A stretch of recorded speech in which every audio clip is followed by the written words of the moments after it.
Bueno, muy buenas tardes. Es un placer para mí enorme compartir este momento, poner en marcha esta hermosa reunión y masiva reunión. Eh, Así que quería simplemente, en principio, felicitar a la iniciativa de la comisión, eh, un espacio de... Un segundo, que hago... Ahí está. Un espacio como este que se propone hablar de derechos me parece central en este tiempo, ¿sí? Eh, la comisión, como saben, fue creada hace poquito tiempo y lo cierto es que desde que se inició encontró muchísimo colega y muchísimo interés en las distintas jurisdicciones, en los distintos colegios de participar, con lo cual sin duda ha sido un acierto, un tema de altísima complejidad, de mucha actualidad y además una problemática, esto lo he aprendido con Gaby, que no para de crecer, ¿sí? Y que entonces requiere de una permanente atención, de un permanente debate, de una actualización constante de los colegas que trabajan en el tema. Y al mismo tiempo me parece que, y ahí creo que sí, nuestra federación, nuestros colegios tienen una tarea específica que tiene que ver con la formación de los colegas en el abordaje de las personas mayores, ¿sí? Eh, Hay espacios de formación de posgrado, no tantos, pero los hay, pero lo cierto es que aún sigue siendo un espacio desatendido en las formaciones de grado, ¿sí? Nos ha tocado ver programas de carreras tanto de la esfera pública como de la esfera privada, donde el espacio de formación, las horas cátedras dedicadas a la tarea y a la formación del abordaje de las personas mayores es o nulo, u optativo, o escasísimo.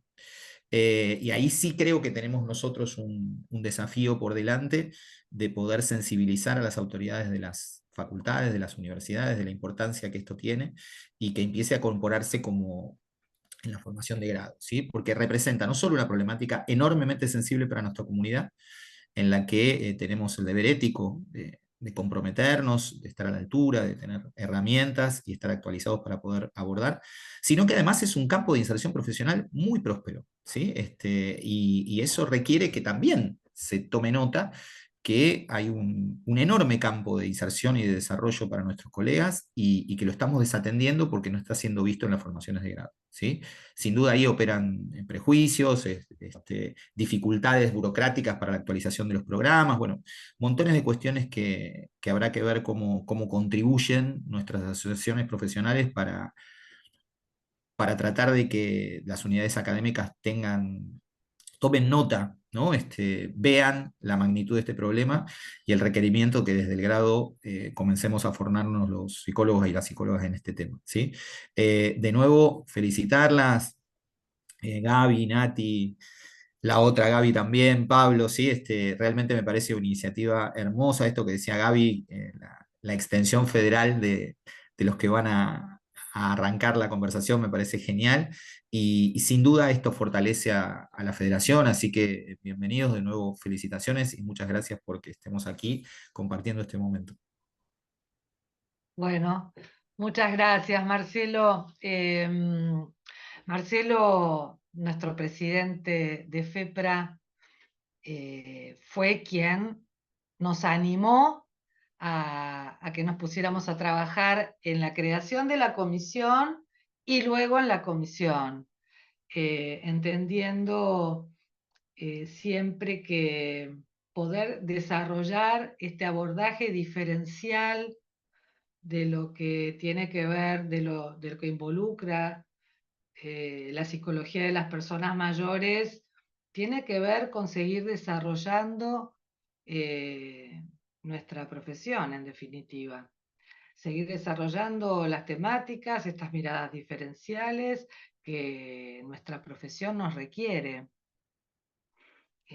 Hoy tenemos ciudades donde hay más personas mayores de 60 años que menores de 14.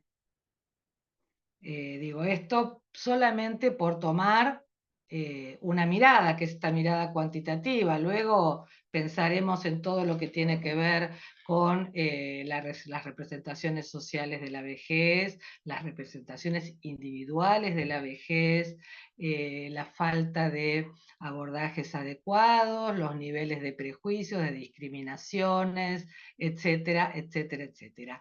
Y vinculado a esto, decirles que, bueno, esta Comisión de Psicología de las Personas Mayores comenzó a funcionar en agosto del año pasado, que están participando muchos colegios dentro de FEPRA, no todos, así que en realidad también esta reunión tiene que ver con animar a las colegas y los colegas de los colegios que aún no están participando de la comisión y que sabemos que es un tiempo aparte, que hay que darle, que meterle para reunirse, para ponernos de acuerdo, para avanzar en construir información y luego conocimiento e interpretación de lo que está pasando con la salud mental de las personas mayores en todo el país.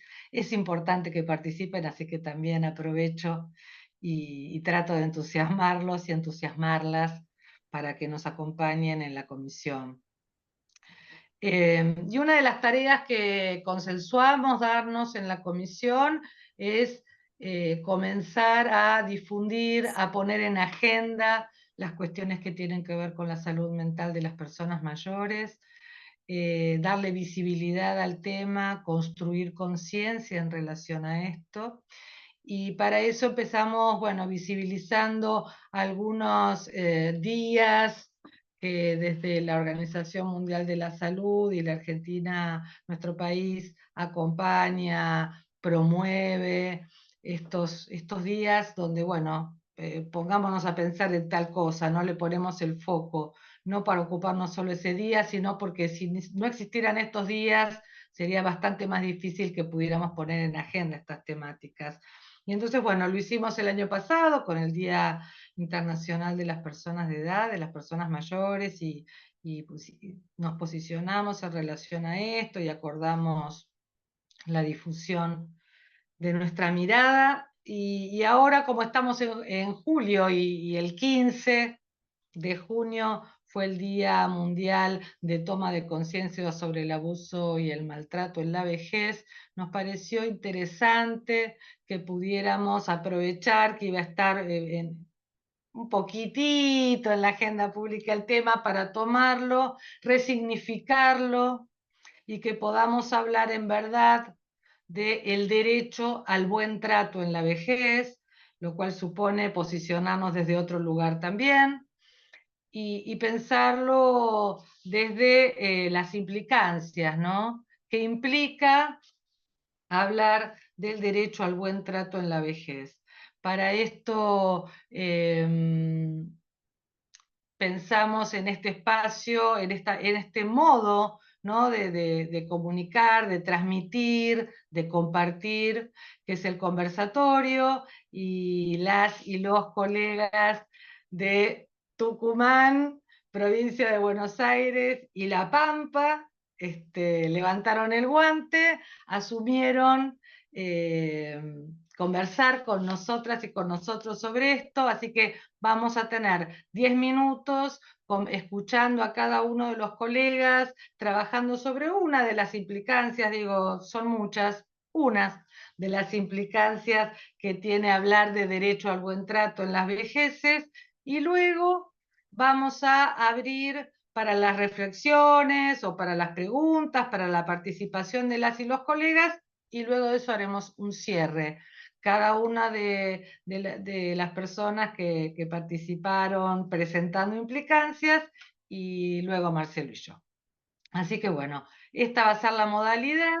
En principio va a estar compartiendo con nosotros, dijimos que era primero Pablo, Natalia, Pablo de la Savia, del Colegio de la Provincia de Buenos Aires. Muchísimas gracias, Pablo.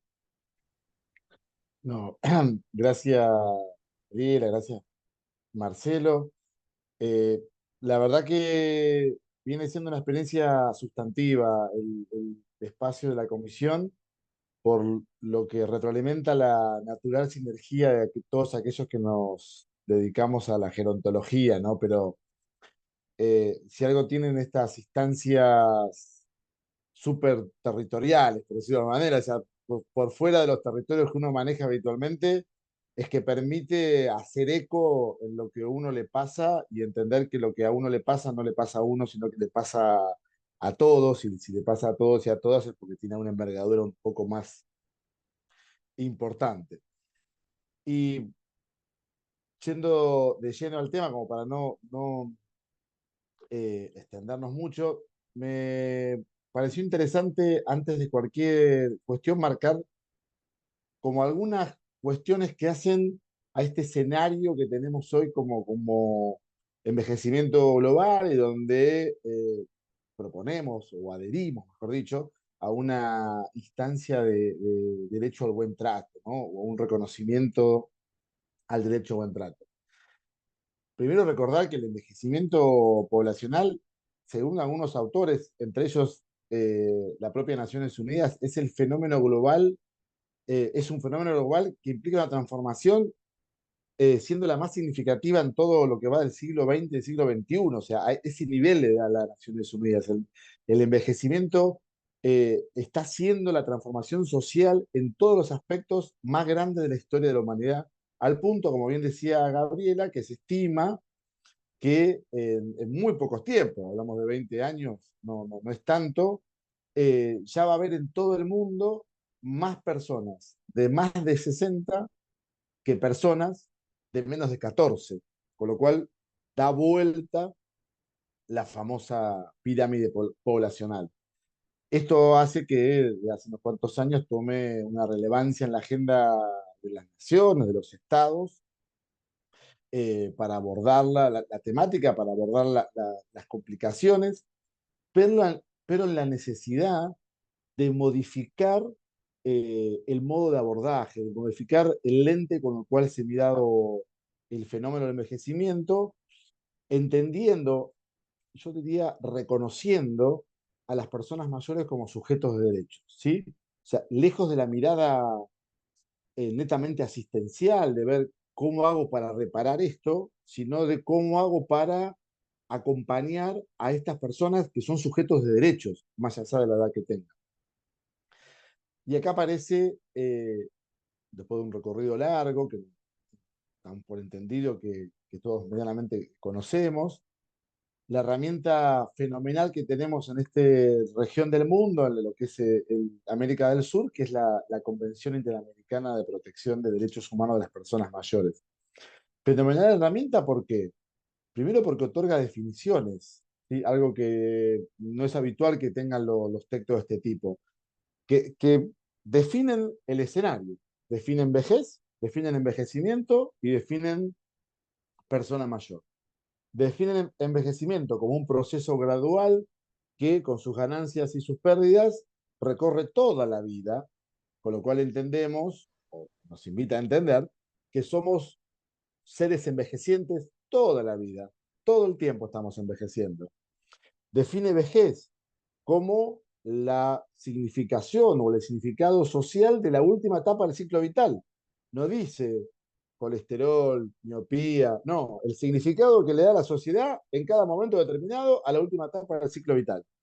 Ciclo vital, niñez, adolescencia, juventud, adultez, adultez media le pondremos ahora, vejez. Y define persona mayor con la misma arbitrariedad que se define la mayoría de edad. 18 años es un corte arbitrario, pero no hay nada que indique qué tiene que pasar. Se cumple y ya está. Acá ya los 60, en los países subdesarrollados 60, desarrollados 65. Y también define otra cosa muy interesante, que es el envejecimiento activo y saludable, donde también no lo define por determinadas condiciones físicas, sino que lo define por las posibilidades, la generación de escenarios donde se posibilite el pleno ejercicio de derechos, la continuidad del aporte de todas las personas a su comunidad. Continuidad porque se supone que todas las personas aportan con su vida a su sociedad y su comunidad. sin entrar en juicio de valor de qué sería un aporte, cuánto sería uno bueno, uno malo, pero todos aportamos. Y cuando enganchamos la palabra derechos, nos vemos necesariamente obligados a pensar qué son los derechos humanos, una vez más, y como decía Marcelo, mucho más en este momento, trayéndolos a la vida cotidiana, no dejándolos allá arriba como en una especie de metadiscusión, ¿no? Y si entendemos los derechos humanos, como dice un autor argentino, como condiciones instrumentales que le permiten a la persona su realización, o sea, como cosas que tienen que pasar para que uno pueda realizarse, es más fácil entender que si bien los derechos humanos son inalienables a cada persona, son de uno, de un individuo, los y las que los habilitan son el entorno que los rodea. O sea, son los demás los que nos habilitan la posibilidad de hacer o no hacer alguna cuestión. Y acá caemos de lleno en la idea de derecho al buen trato, porque si bien yo tengo derecho al buen trato, son los demás los que tienen que dispensarme buen trato. ¿Sí? ¿Se entiende la idea? O sea, no, es una cuestión de interacción plena, donde por supuesto operan los prejuicios, sin entrar en mucho detalle, cómo cada uno configure esa situación, ese fenómeno, será como actúe. Si yo interpreto que esa persona, porque tiene el pelo gris, porque usa bastón o porque me parece que es viejo, no tiene capacidad de decidir, no tiene capacidad de pensar, no tiene capacidad de opinar sobre su vida, probablemente me sienta en la obligación, entre comillas, de decidir por él o por ella. Y en esa obligación que yo siento, ¿sí? Probablemente le vulnere los derechos al otro. Acá donde la idea del buen trato no implica la amabilidad en el trato, ¿sí? O sea, el adelante, pase, primero usted, ¿sí? Eso es la amabilidad en el trato. Cuando hablamos de buen trato, hablamos de reconocimiento de derecho del otro de la otra. Y claramente esto se da en la comunidad en general, en innumerables situaciones donde a diario se registran situaciones concretas de abuso, maltrato, vulneración de derechos, atado a este estereotipo prejuicioso, ¿sí? La idea del viejismo, que nos va a detallar un poco más Natalia, o recordar un poco más Natalia, donde básicamente entiendo que la persona mayor, por tener tal o cual edad, no puede o no debe o no sabe o no es capaz de hacer o tal cual cosa. Y como creo que no es capaz, entiendo que lo puedo hacer yo por él y por ella.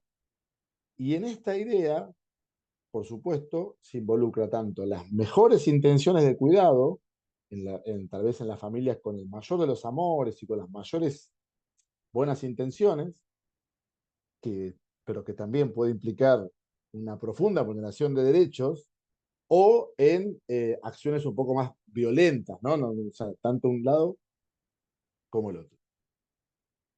Y para cerrar, como también decía Marcelo al principio, si nuestra profesión está llamada a ser promotora de autonomía, o sea, promotora de que las personas puedan realizarse, también somos convocados, obviamente, o como espejo, a trabajar para remover o morigerar los obstáculos que limitan e impiden justamente el ejercicio de autonomía de las personas.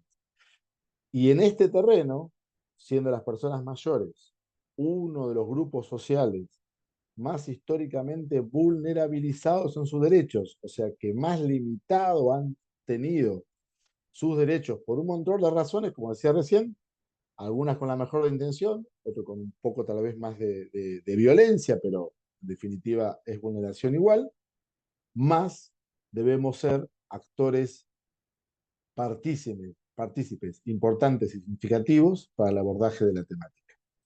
No quiero abrumarlos más, dejamos por acá. Muchas gracias, Pablo. Gracias. Bueno, ahí pudimos ver ¿Cuál es una de las implicancias de hablar del derecho al buen trato en las vejeces? Ahora vamos a hacer un abordaje distinto y para eso Natalia Romero del Colegio de La Pampa, también con mucha generosidad, se propuso trabajar sobre este otro abordaje para compartir con nosotros, así que gracias Natalia. Te recuerdo que tenés 10 minutos, Pablo, un genio. Bueno, buenas tardes, ¿cómo andan todos?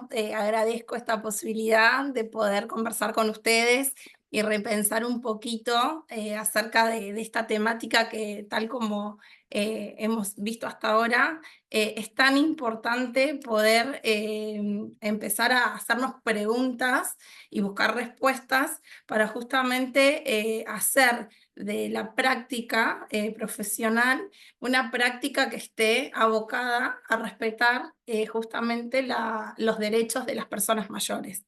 Lo importante por ahí, retomando un poco lo que decía Pablo, de esta convención interamericana, es que justamente es un elemento clave en la lucha contra el viejismo, ¿sí?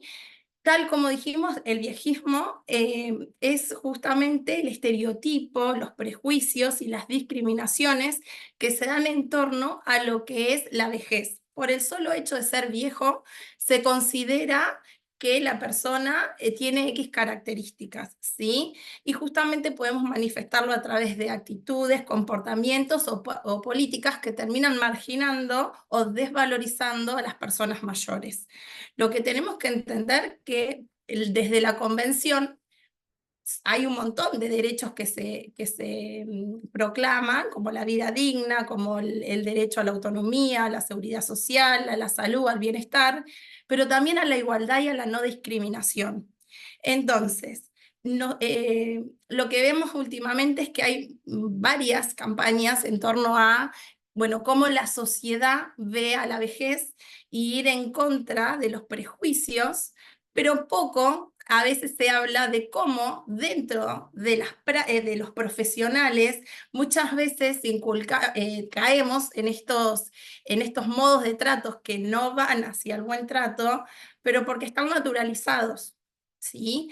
Por ejemplo, estereotipos negativos de la vejez, vemos profesionales que de repente consideran al adulto mayor como frágil, como totalmente dependiente o como que es menos competente, terminan patologizando a la vejez, es decir, van por un dolor de rodillas y es, bueno, te doy la rodilla porque, por la edad, porque sos viejo. O por ejemplo, a la hora de dar indicaciones, de repente es, bueno, yo ahora voy a llamar a un familiar para explicarle, o bueno, te doy todo anotado porque no te vas a acordar, como que ya dan por sentado que esa persona se olvida, que esa persona no va a poder entender. Como siempre decimos, la idea no es romantizar la vejez, simplemente saber que hay subjetividades e individualidades, que hay personas que sí van a poder y hay otras personas que tal vez necesiten, pero para eso es importante la escucha y el invitar al paciente a que te diga, bueno, a ver, no sé, por ejemplo, tiene que hacer la administración de una medicación. Bueno, yo se la explico. Vas a necesitar que yo te la dé anotada, vas a querer que se lo explique a un familiar. En definitiva, que sea el paciente el que pueda de repente decir cuáles son sus necesidades y no dar por sentado que él va a necesitar esa ayuda extra, ¿sí? A su misma vez, tener en cuenta que cada etapa cada extracto de la vida, cada etapa, así como la niñez, la adolescencia, tiene sus particularidades. Bueno, la vejez también. Y es real tal vez que el paciente, la persona mayor, tiene como una narrativa y uno a veces también tiene que adaptarse a eso. Que el paciente quiera conversar de sus experiencias, opiniones y demás, no tenemos que desmerecer o cortarlo porque, bueno, ¿para qué yo te voy a decir como si yo soy el que tiene la verdad de todo lo que le puede estar pasando a esa persona, ¿no? Ni hablar que nos encontramos por ahí con instituciones donde niegan los tratamientos o médicos o psicológicos en este afán de decir, bueno, a ver, ya tiene 90 años, ¿para qué va a necesitar la psicoterapia? Si toda la vida fue así, ¿por qué ahora va a cambiar? ¿Sí? O, por ejemplo, me ha pasado de solicitar turnos para una persona víctima de violencia de 80 años y me han puesto como excusas o bueno, pero a ver, es re difícil un tratamiento a esa edad, toda la vida estuvo con el agresor, como si fuera una cuestión netamente por edad, cuando sabemos que cualquier víctima de violencia es compleja el abordaje, pero no porque tenga esa edad o haga mucho o poco que está con el agresor, ¿no? También podemos ver a nivel institucional cómo a veces limitamos las oportunidades para las personas mayores que desean seguir en la esfera laboral, de empleos o la formación continua. Por ejemplo, vemos, hay cajas provisionales que si uno se jubila retiene el título, entonces a partir de esto es como que uno por ahí se quiera jubilar, por ejemplo, de la clínica, no significa que no pueda hacer otras cosas como en el caso del psicólogo, como charlas, como cosas institucionales. Entonces, ¿por qué esa retención de título? Como si a partir de eso vos ya no tenés más conocimiento sobre los temas a abordar. O lo mismo, hay personas que a los 65 años no se quieren jubilar. Entonces, ¿por qué esa imposición de porque tenés 65 años tenés que jubilarte? Entonces, todas estas cuestiones es importante que nosotros nos hagamos el interrogante y ver cómo podemos posicionarnos diferente ante estas situaciones. También el modo en cómo nos comunicamos con las personas mayores, esto de no infantilizar en la comunicación, no ser por demás condescendientes, como decía Pablo, o sea, tenemos que tener un buen trato, ¿sí? Ojo con los estereotipos, hay muchas personas que a los adultos mayores le dicen abuelo todavía, teniéndolos como el rol nada más, o sea, el abuelazgo es un rol social y no tengo por qué llamar así a una persona que no es mi abuelo, ¿sí? Principalmente porque puedo estar inclusive sin querer tocando fibras muy especiales. Si hay una persona que quiso toda la vida ser abuelo y no lo fue, o perdió hace poco un nieto, ¿por qué molestarlo? O bueno, con esa cuestión que yo pienso que es de cariño, tal vez termino generándole angustia o incomodidad y no está bueno. Uno no va por la vida diciéndole hijo a toda persona que tiene la edad para ser el hijo nuestro, ¿o no? Entonces, es como para repensar eso. Y también teniendo en cuenta que estos viejismos tienen un impacto claro sobre las personas mayores, ¿sí? Lo que se ve, por ejemplo, que los estereotipos tan negativos de la vejez terminan ocasionando en las personas mayores un incremento de depresión, de ansiedad, de sentimientos de inutilidad, ¿sí? Que obviamente esto perjudica claramente la autoestima y el bienestar general. Entonces, esto lo que termina haciendo es reduciendo la calidad de vida de la persona. Si yo me siento inútil, si yo me siento triste, posiblemente no quiera generarme una vida activa y saludable porque nada de lo que yo haga en realidad sirve. Entonces, si yo no sirvo para nada, ¿para qué esta actividad? ¿Para qué voy a ir si al final yo no sumo? En los distintos espacios, ¿no? Y termina en todo caso la persona mayor aislándose socialmente, lo cual esto perjudica claramente en su calidad de vida y sobre todo tenemos que tener en cuenta que sí está estudiado que lo social es un factor de protector de la depresión en las personas mayores. Entonces, por eso justamente es importantísimo que nosotros favorezcamos todo aquello que tiene que ver con la red de apoyo y contención, ¿sí? Entonces, algunas estrategias para combatir estos viejismos siempre va a ser la educación y la toma de conciencia, ¿sí? La formación continua de profesionales en lo que es el reconocimiento y el abordaje. Nosotros no podemos luchar en contra del viejismo si antes no lo visibilizamos. Si nosotros lo tenemos tan naturalizado, no hay nada para cambiar, porque lo vemos todo como natural, como común, como si no estuviera mal. Entonces, la promoción de una visión positiva de la vejez es fundamental. Y vuelvo a repetir, el tema de esta visión positiva no tiene que ver con romantizar la vejez, sino con saber, ¿sí? Qué cosas son características de esta etapa vital y qué cosas no, ¿sí? Y qué cosas tenemos que ver en la particularidad de cada persona, ¿sí? Que hay un declive cognitivo, y sí hay un declive cognitivo, pero ese declive no significa que todas las personas entonces tengan deterioro cognitivo o terminen una demencia. ¿Sí? Que haya personas que, no sé, tengan artritis, no significa que todas las personas adultas mayores vayan a padecer eso. Entonces, hay que romper con esta idea de que la vejez viene acompañada de la enfermedad. Por otro lado, el que podamos adoptar el lenguaje en relación a empoderar a las personas mayores, a que puedan ellos mismos involucrarse en su propia, ser agentes de cambio, de que ellos puedan empezar a participar activamente en la comunidad, que se les abra las puertas, porque como en todas las etapas de la vida, que seamos más grandes, o sea, nosotros aprendemos desde que nacemos hasta que morimos. Así como el envejecimiento es así, el grado de aprendizaje también. Entonces es importantísimo que podamos escuchar más, a partir de que podamos escuchar justamente sus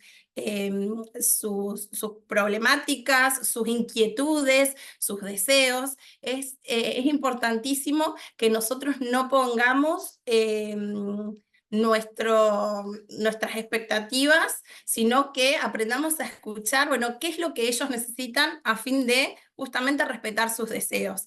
Nosotros podemos de repente podemos ver que, pongo un ejemplo, en el caso de la salud, hay pacientes que necesitan un poco más de atención o de apoyo, o puede ser que haya un paciente que realmente sea, no sé, agnosognóstico, que realmente se olvide de las cosas y que necesite una apoyadora y él piense que no.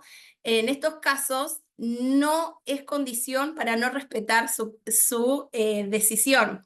En estos casos somos nosotros los que tenemos que ver, por ejemplo, bueno, si usted no, yo le doy indicaciones y me dice que no se va a olvidar y yo sé de antemano que él tiene una dificultad, que podamos agarrar, respetar, le decimos, bueno, vaya tranquilo, y en todo caso sí tener un contacto en el cual, no sé, con algún familiar o lo que sea, que él pueda acceder al tratamiento que necesita, pero siempre, no importa si la persona mayor tenga alguna dificultad o no, siempre hay que respetar su decisión. Me parece que eso es lo fundamental, ¿no? El empoderamiento. Esa palabra que tanto se escucha últimamente, es válido para las personas mayores. Bueno, muchas gracias, Nati. Bueno, acá vimos otra perspectiva de qué implica hablar de derecho al buen trato. Y para cerrar esta primera parte del conversatorio, entonces vamos a escuchar a Gabriela Martín del Colegio de Tucumán. Gaby, muchísimas gracias.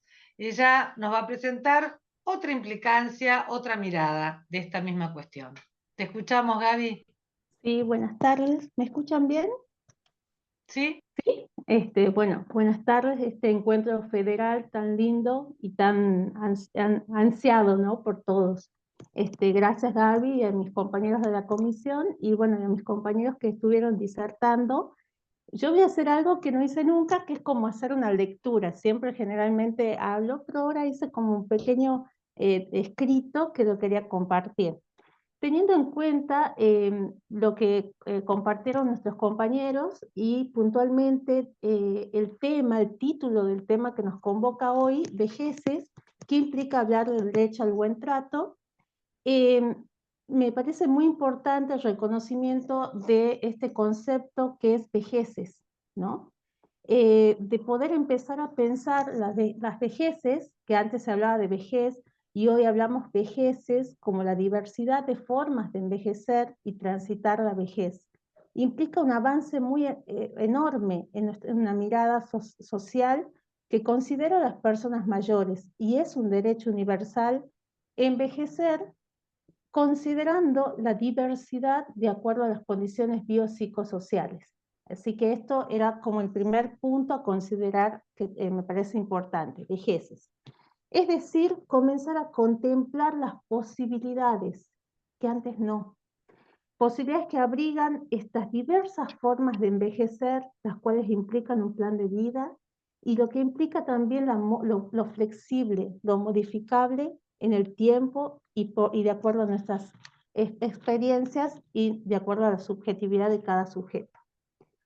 Otro punto importante que tiene que ver con, tomando el título de nuestro encuentro, es el buen trato, el derecho al buen trato, y ya lo habló Nati, explicó, es el pensar la jubilación como un derecho, considerando que el trabajo es un aspecto de nuestra identidad, que inevitablemente todos vamos a transitar, todas las personas, este evento que es vital y que implica un proceso de duelo. Es muy importante contemplar que hoy actualmente hay talleres que antes no había, que son talleres de preparación para la jubilación, porque antes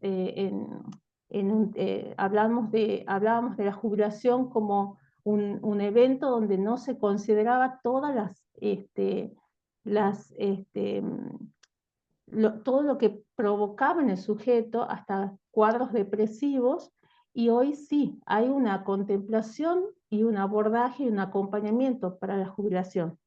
En este proceso de duelo, que está asociado al rol, como en el caso que a mí me convoca y es lo que me toca hablar, es en el caso de los psicólogos.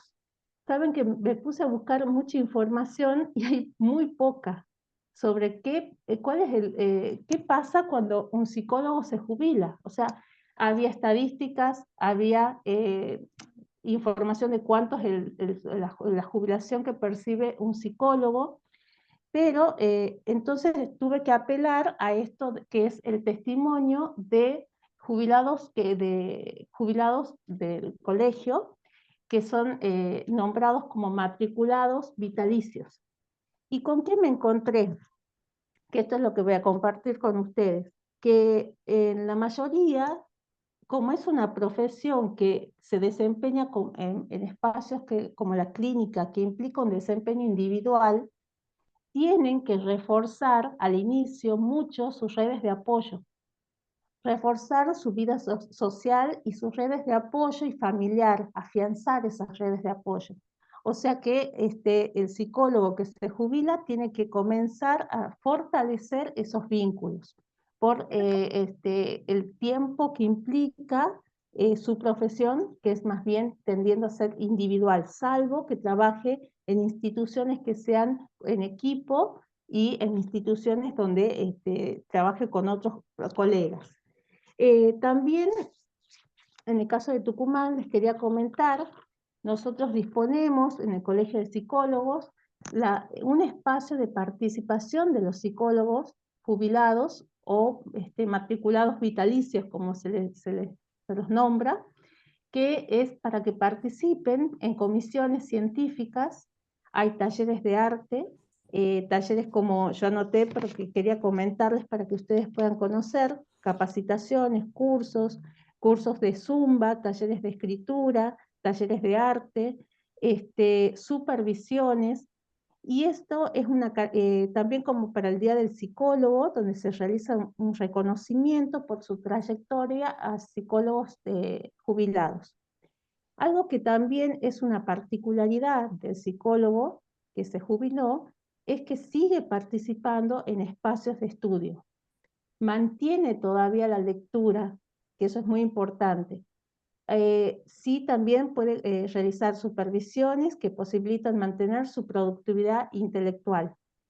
Esto es muy importante porque de alguna forma sigue participando y está integrado y participando y integrado con el grupo de colegas, con colegas.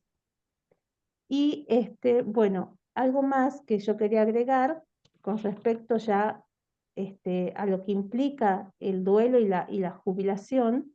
El psicólogo también va a transitar ese duelo y afrontará cuestionamientos internos, como todos. Esta pregunta que es ¿ahora qué? Y preguntas como las que quiero ahora añadir también, que recuerdo una docente cuando hice una formación sobre final de vida, que nos planteaba sobre el sentido de la vida, nos decía estas dos preguntas que yo también les quiero compartir, que es ¿qué pierdo cuando pierdo? ¿Cuáles son los pilares que sostienen mi identidad? Son preguntas que también pueden salir o aflorar en estos procesos de duelos que tienen que ver asociados a la jubilación. Estas preguntas nos permiten repensar la finitud de nuestro rol, del quehacer del psicólogo, como también de lo construido. Es decir, también en esta finitud de su rol, también pensar en el legado que deja con respecto a su relación o vínculo con otros colegas en la clínica, el vínculo con sus pacientes, familiares, instituciones, es decir, aquellas huellas que siempre van a perdurar. La finitud del rol nos interpela a mirar y mirarnos qué hemos construido en nuestras vidas, aquello de lo cual nos tenemos que desprender y aquello que seguiremos conservando.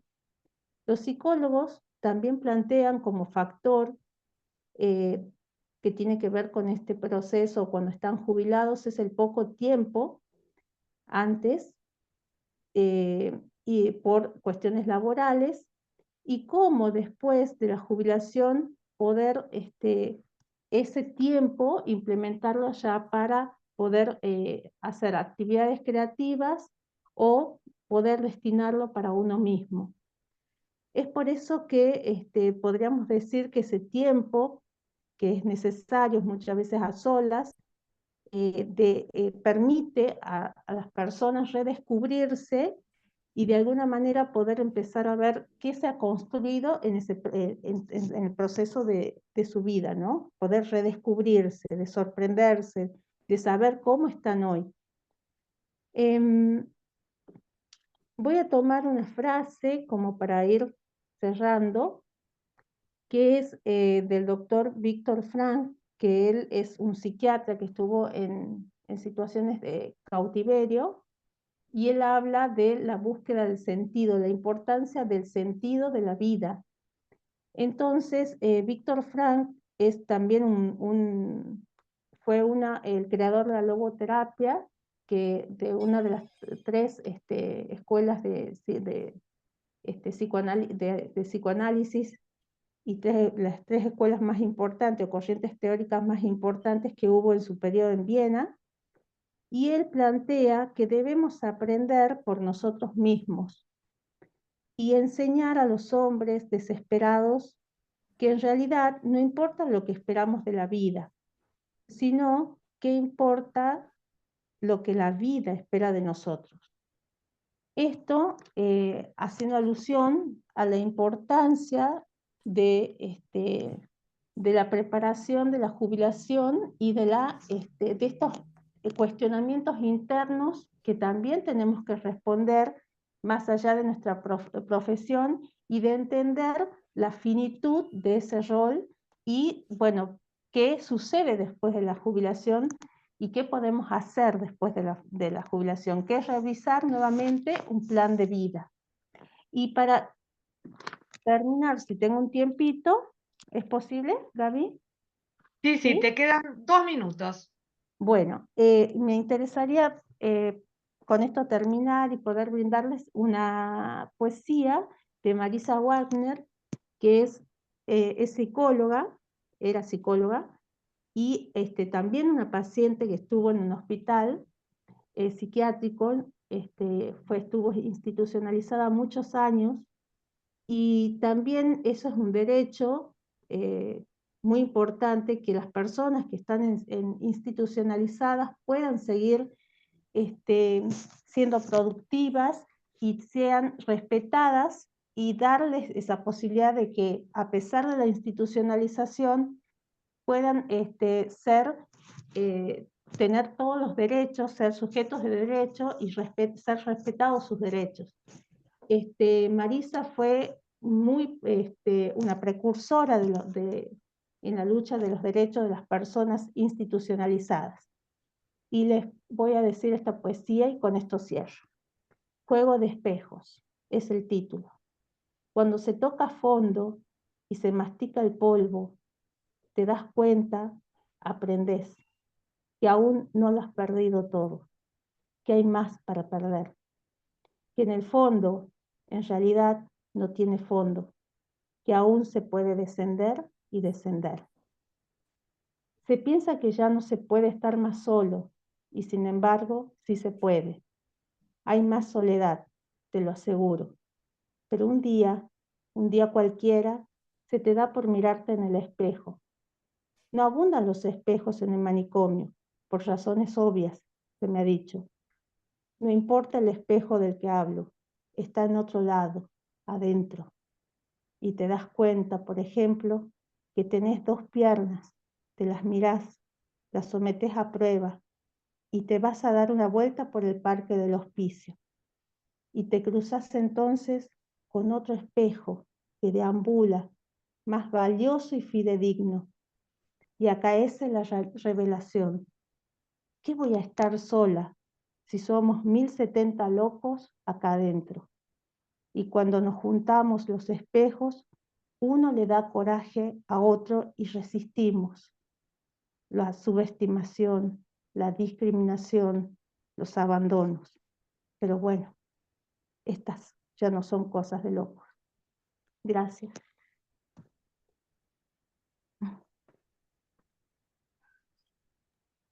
Muchas gracias, Gaby. Bueno, como habíamos comentado al principio de este espacio que hemos armado entre todas y todos, abrimos el micrófono. En todo caso, vayan levantando la manito los que saben usar las reacciones que aparecen si ustedes tocan la foto de ustedes en la galería, y si no, lo hacen con su propia mano. Así podemos ordenadamente ir compartiendo y enriqueciendo la reunión con las reflexiones de todas y todos, y si hay preguntas también.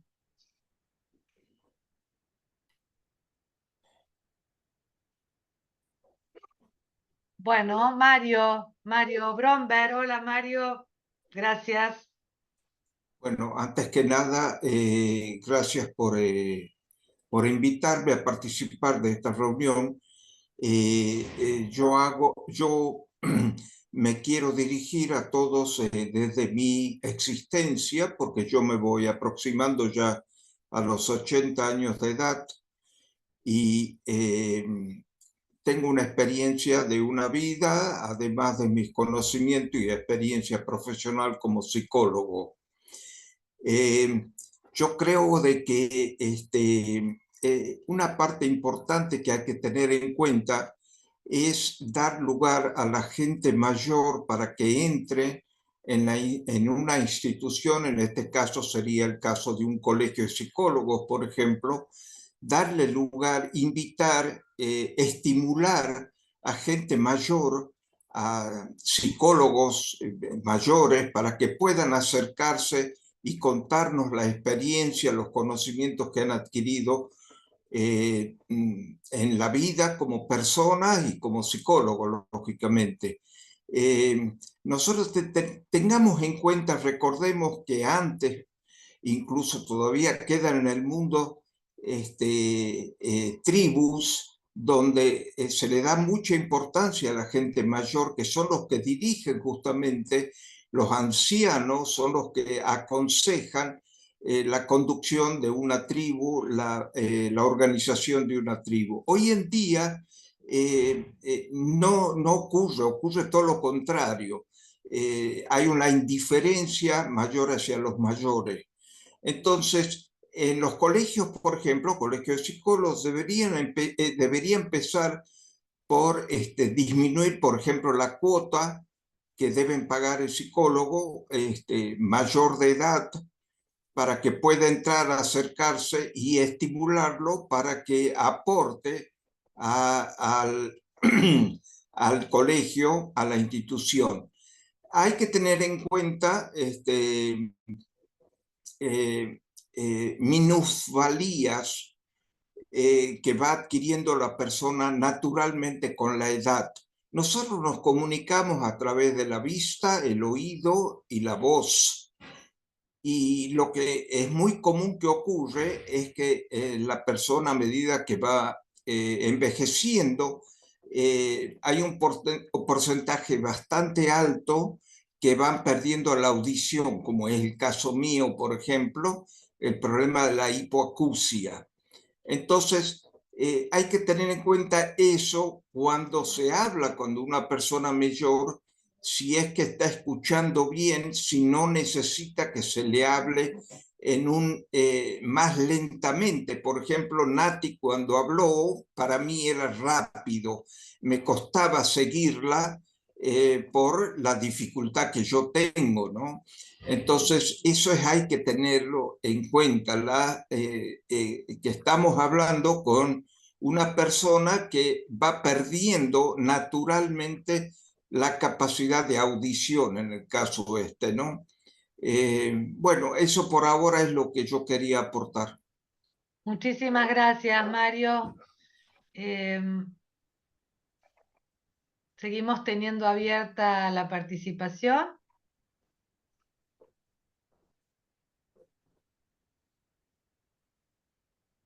Estela Vivanco, te escuchamos, Estela.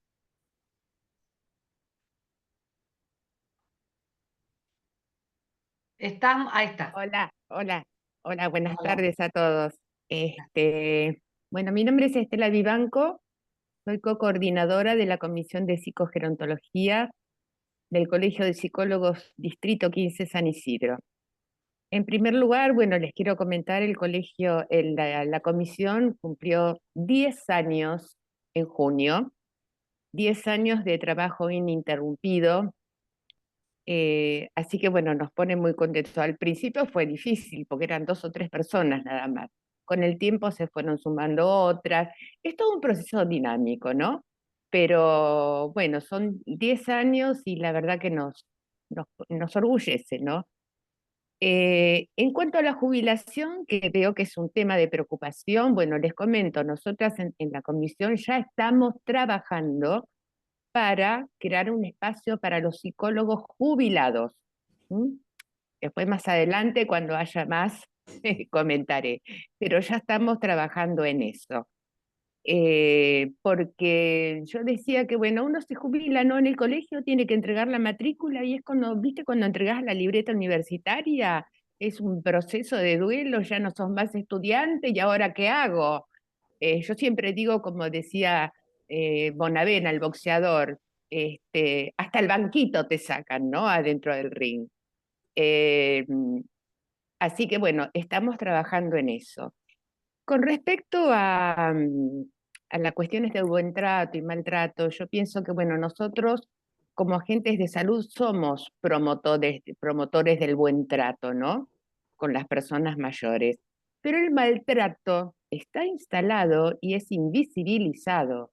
Hay mucho maltrato y no se ve, no se ve.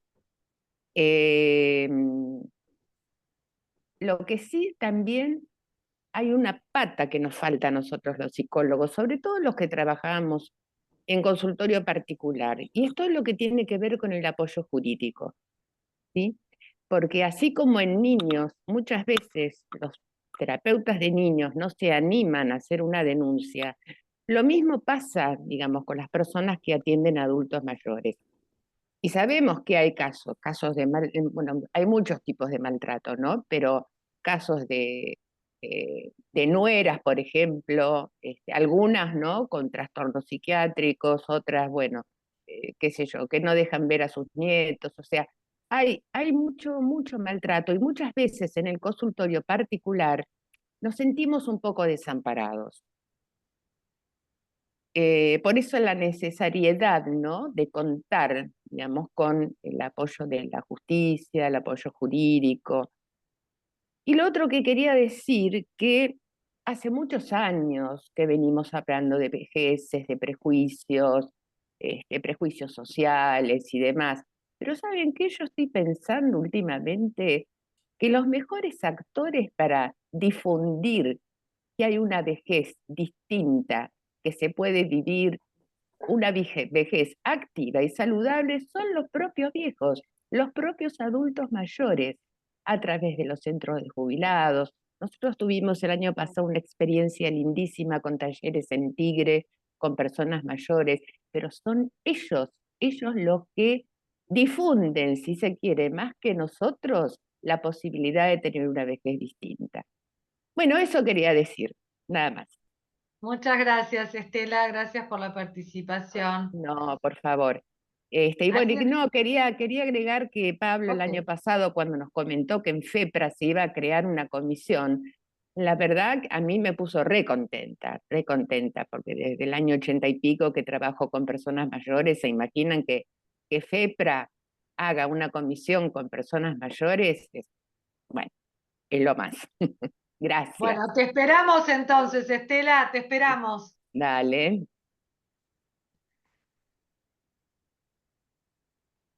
¿Alguien más?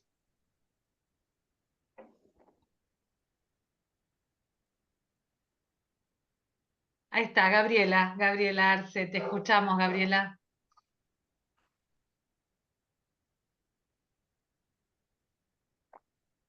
Hola, ¿me escuchan? ¿Sí? Bien, buenísimo. Bueno, mucho gusto a todos. La verdad que me pone muy contenta poder participar de esta reunión, de este espacio. Creo que, como dijeron, es un espacio muy esperado, así que qué bueno que se haya concretado y hayamos arrancado. Bueno, a mí lo que me quedó resonando, y nosotros como psicólogos, como profesionales de la salud, hablamos mucho del escuchar, ¿no? De habilitar la escucha. Pero me parece que es importante también trabajar con esto de habilitar la escucha, porque muchas personas mayores sienten que esos espacios de diálogo, esa demanda de diálogo, eh, no es posible para ellos, ¿no? Porque si bien hay un prejuicio que los adultos mayores, eh, no sé, se los relaciona a la vejez, se relaciona a la vejez con enfermedad, con inutilidad, con muchas otras cosas también. A mí me pasó a escuchar de que ellos se sienten como una molestia, ¿no? Si piden este espacio de escucha, si quieren iniciar el diálogo, ¿no? Entonces me parece que también es no solamente habilitar el espacio de escucharlo, sino que ellos también puedan eh, reconocer que es su derecho, ¿no? Poder demandar el diálogo, poder demandar que los escuchen y no sentirse que son una molestia, ¿no? Creo que es importante poder partir también desde ese lugar de que ellos son importantes y que su palabra vale y que esa palabra es muy eh, rica al momento de que ellos pueden sacarla y escucharla, ¿no?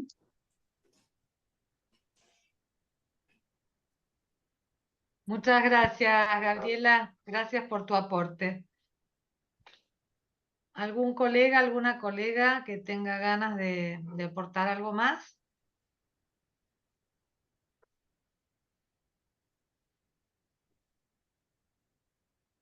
Bueno, ok, entonces siguiendo la dinámica que veníamos trayendo, le pediría a Pablo, si quiere, en función también de lo que fuimos escuchando hasta ahora, redondear en 1 o 2 minutitos más una nueva participación a modo de cierre. Sí, puntear un par de cosas. Primero, celebrar el encuentro, pero celebrarlo en espejo o en relación a la demanda creciente que demuestra, ¿no? O sea, como bien decía Estela, hace 10 años, 15 años hablar de estos temas era menos que arar en el desierto, digamos, o sea, no había chance.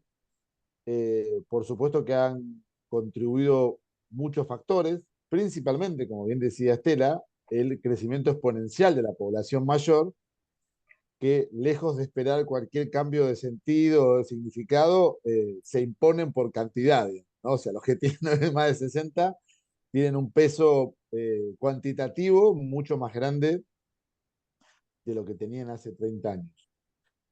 Y tan grande que aquellos que hoy circunstancialmente tenemos menos de 60 se convierten en un potente escenario al cual aspiramos de alguna manera a llegar, ¿no? Porque esta es un poquito la trampa de vivir o de envejecer. Uno, si quiere vivir, no le queda otra más que envejecer. Y si no le queda otra más que envejecer, ¿qué menos que acordarse cuando tiene menos de 60 de generar, empujar, estimular, abrir, propender y todas estas palabras lindas que hablan de avanzar, un escenario social donde envejecer sea mucho más bello cuando uno tenga más de 60 de lo que es cuando uno tiene menos de 60? Ese es el verdadero desafío. Atender a los que hoy tienen más de 60 en alguna situación que requieran cuidado, por alguna patología, por lo que sea, con la mejor capacitación y el mejor abordaje posible. Sí, sin ninguna duda. Pero también para los que hoy tienen más de 60, pero también para los que tenemos hoy menos de 60, trabajar, de construir, promover, empujar escenarios sociales donde se pueda envejecer de una forma, a ver, de ejercer una vida en la misma ecuación que tuvo uno cuando tenía menos de 60. Eso sería, creo, lograr ese ideario de las Naciones Unidas en la primera asamblea de envejecimiento, de lograr una sociedad para todas las edades. Nada más, gracias. Gracias, Pablo. Bueno, Natalia, te escuchamos.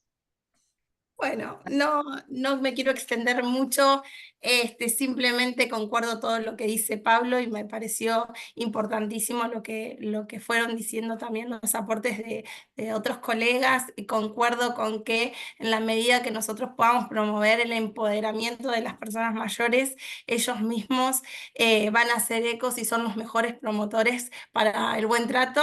Y obviamente me enorgullece que hayamos sido muchos los participantes de hoy, porque significa que justamente es un tema que empieza a hacer eco en los profesionales, y a partir de eso me parece que la idea justamente de repensar esta temática es que podamos construir una sociedad más justa y más inclusiva para las personas mayores. Muchas gracias, Nati. Gabriela, tu momentito de cierre. Sí, bueno, agradecer y crear, me parece que es importante crear y como esta comisión y estos encuentros federales para ir creando también no solo conciencia, sino también promover una dignidad, la dignidad en la vejez, en las vejeces, ¿no? Entonces me parece muy grato este encuentro, porque es el primero, y poder conocer las realidades de cada lugar, de cada provincia. Eso también es algo que nos posibilita y nos va a dar herramientas para poder hacer dispositivos o abordajes que sean más humanos y más con posibilidades realmente de acompañamiento y de poder dar una asistencia con calidad humana y contemplando la realidad del lugar, ¿no? Muchas Gracias. gracias. Sí. Bueno, ya entonces, ahora sí, para cerrar este encuentro numeroso, participativo y rico en cuanto a los aportes de los colegas de la comisión, pero también de las y los colegas que han participado de este primer conversatorio, yo quisiera solamente recordar, recortar algunas de las cuestiones que acá escuchamos, ¿no? Donde aparece claramente que hablar de derecho al buen trato en las vejeces implica poder ofrecer a la comunidad una práctica desde la perspectiva de la salud mental, una práctica de los psicólogos y las psicólogas que esté encuadrada con los derechos, que esté atenta a no repetir automatismos vinculados a la discriminación por motivos de la edad, que es el edadismo, que son los viejismos, porque nosotros sabemos que el proceso de historización es subjetivante. Entonces, ¿cómo no escuchar? ¿Cómo vamos a pretender proponernos una práctica donde no esté garantizada la escucha, ¿no?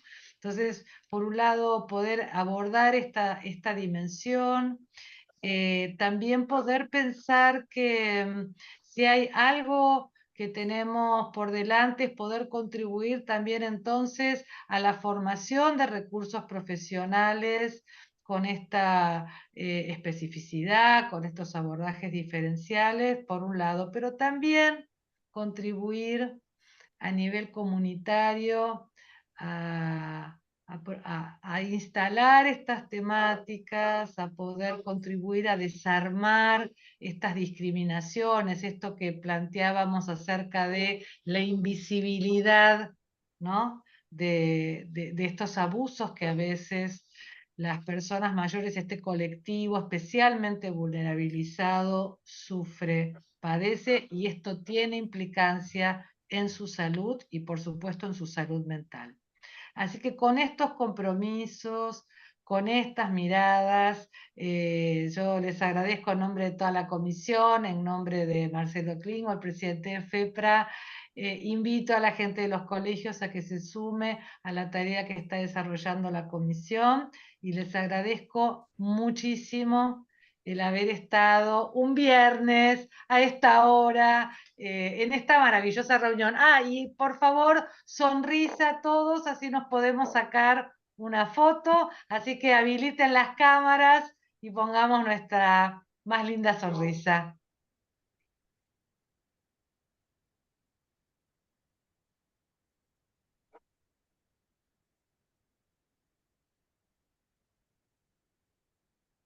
Bueno, supongo que ya habrán salido unas cuantas fotos, así que muchísimas gracias por haber compartido este rato de encuentro y seguramente estaremos convocándoles para próximas reuniones. Chao. Gracias a ustedes. Muchas gracias. Chao, gracias por el espacio. Chao, chao, chao. Chao.